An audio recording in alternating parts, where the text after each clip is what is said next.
کوئی کام کیا جائے تو آپ اس کی قدر کرتے ہیں، آپ اس کی عزت کرتے ہیں، آپ اس کو اس کا مقام دینا چاہتے ہیں۔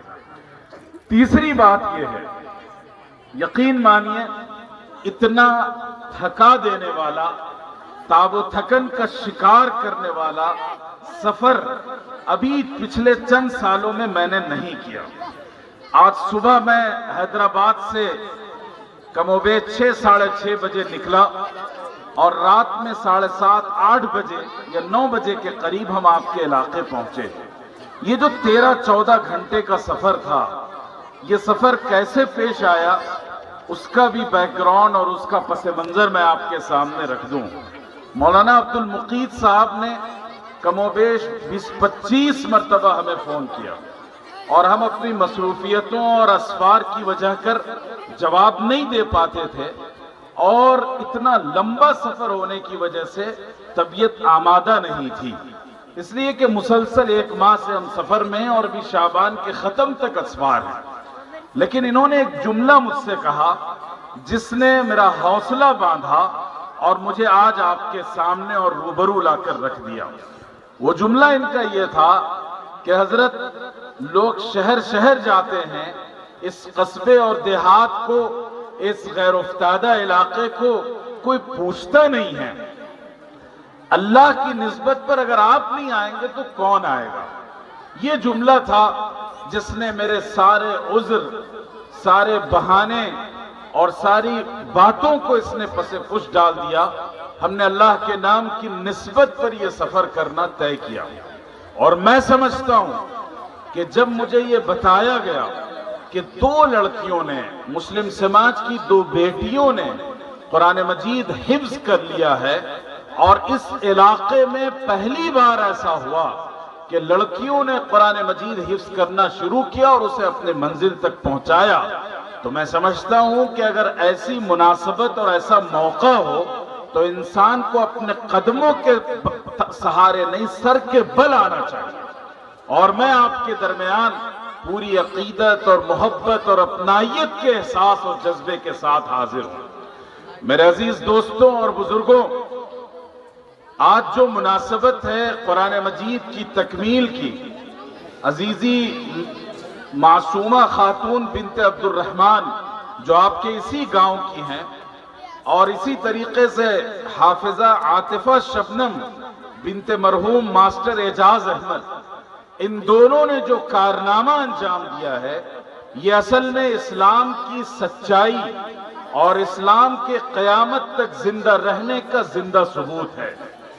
آج دنیا میں سینکڑوں، ہزاروں نہیں، لاکھوں اور کروڑوں کتابیں ہیں، اور سینکڑوں اور ہزاروں کتب خانے ہیں،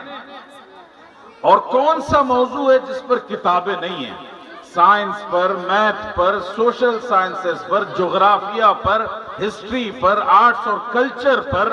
اور دنیا کے جتنے علوم کی شاخ ہیں ان سب میں کتابیں لکھی گئی اور آج لکھی جا رہی ہیں۔ لیکن اللہ کی اس کتاب کا یہ امتیاز ہے، بغیر کسی ایگزمپشن اور استثناء کے یہ بات کہتا ہوں کہ دنیا کی یہ واحد کتاب ہے جسے شروع سے لے کر اخیر تک، سورہ فاتحہ سے لے کر سورہ ناس تک پورا کا پورا ازبر یاد کیا جاتا ہے۔ آپ دنیا کی کوئی بھی کتاب ہو، چاہے وہ کسی سبجیکٹ کی ہو، کسی خاص برانچ کی ہو، کسی خاص آرٹس کی ہو، آپ اس کے ایکسپرٹس کو اٹھا لیں۔ آپ کے علاقے میں اگر کوئی ڈاکٹر ہے،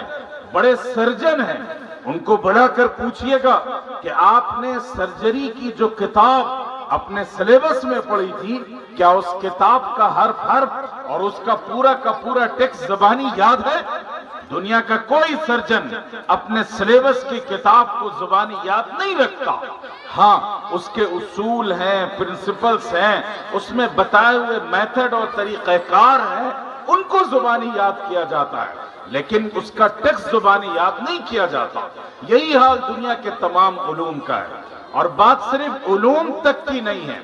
آپ جانتے ہیں کہ اس دنیا میں ہزاروں دھرم اور مذہب کے ماننے والے لوگ موجود ہیں۔ ہمارے اس دیش میں ہمارے بھائی ہندو بھائی ہیں، اسی دیش میں جینی ہیں، بدھسٹ ہیں، کرسچن ہیں، اور نہ جانے کس کس دھرم اور مذہب کے پیروکار اور ان کے ماننے والے لوگ موجود ہیں، اور ان کے پاس ان کی مقدس کتاب موجود ہے، وہ اپنی کتاب کو احترام کی نگاہ سے دیکھتے ہیں۔ ہمارے ہندو بھائیوں کے پاس 4 ویدیں ہیں، اس کے علاوہ رامائن ہے اور پرانس ہیں، اور نہ جانے کون کون سی کتابیں ہیں، بھگوت گیتا ہے۔ اسی طریقے سے ہمارے سکھ بھائیوں کے پاس گرو گرنتھ صاحب ہے، کرسچنز کے پاس بائبل ہے، یہودیوں کے پاس ان کی مذہبی کتابیں آج بھی موجود ہیں، چاہے وہ جس شکل میں موجود ہوں۔ لیکن پوری دنیا میں کیا آپ بائبل کا، ویداس کا، گرو گرنتھ صاحب کا، یا کسی ایشور وانی یا کسی مذہبی کتاب کا کوئی حافظ آپ نے دیکھا؟ کسی کتاب کا حافظ دنیا میں کہیں موجود نہیں ہے۔ میں آپ کو بتاؤں کہ آج سے 15-20 سال پہلے کی بات ہے، ہمارے دیش میں ایک ہندو بہن نے ویدوں کے 100-200 اشلوک زبانی یاد کر لیے تھے، تو اس کے لیے ناگپور میں ایک بہت بڑا جشن کیا گیا تھا،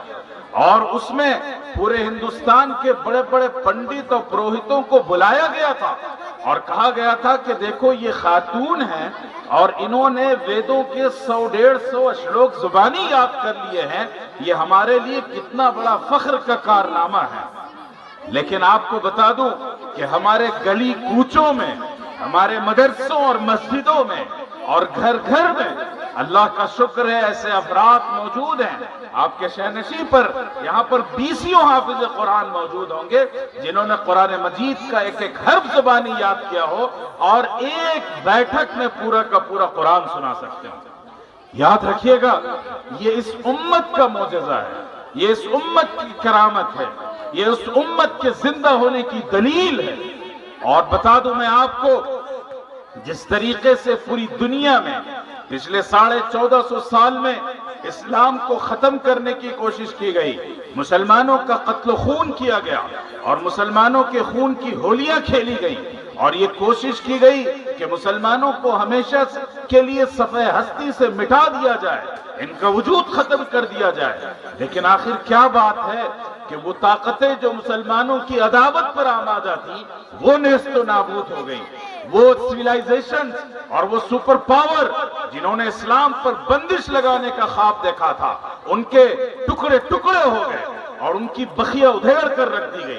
لیکن اسلام اپنی پوری تابانی کے ساتھ، اپنی پوری طاقت و توانائی کے ساتھ، اپنی پوری دلیل اور حجت کے ساتھ آج بھی زندہ ہے۔ اور آج کا سپر پاور، چاہے وہ امریکہ ہو، چاہے انگلینڈ ہو یا دنیا کی دوسری طاقتیں ہوں، وہ مختلف سازشیں رچتے ہیں، مختلف قوانین بناتے ہیں، سویلائزیشن کے نام پر یونائٹڈ نیشن کے ذریعے سے نئے نئے قواعد بنائے جاتے ہیں، نئے نئے قوانین بنائے جاتے ہیں تاکہ اسلام کو زیر کیا جا سکے۔ لیکن اللہ کا شکر اور اس کا کرم ہے کہ اس دیہات میں جو ہزاروں اور لاکھوں میل دور ہے مکہ سے، مدینہ سے، اس علاقے میں اتنے ہزار لوگ آج اللہ کے کلام کو سننے کے لیے، اللہ کی کلام کی نسبت پر یہاں جمع ہے۔ یہ دراصل اس بات کا ثبوت ہے، یاد رکھیے گا کہ اللہ کی کتاب ہماری زندگی کی علامت ہے۔ جب قوموں نے اللہ کی کتاب کو اپنے سینے سے لگایا،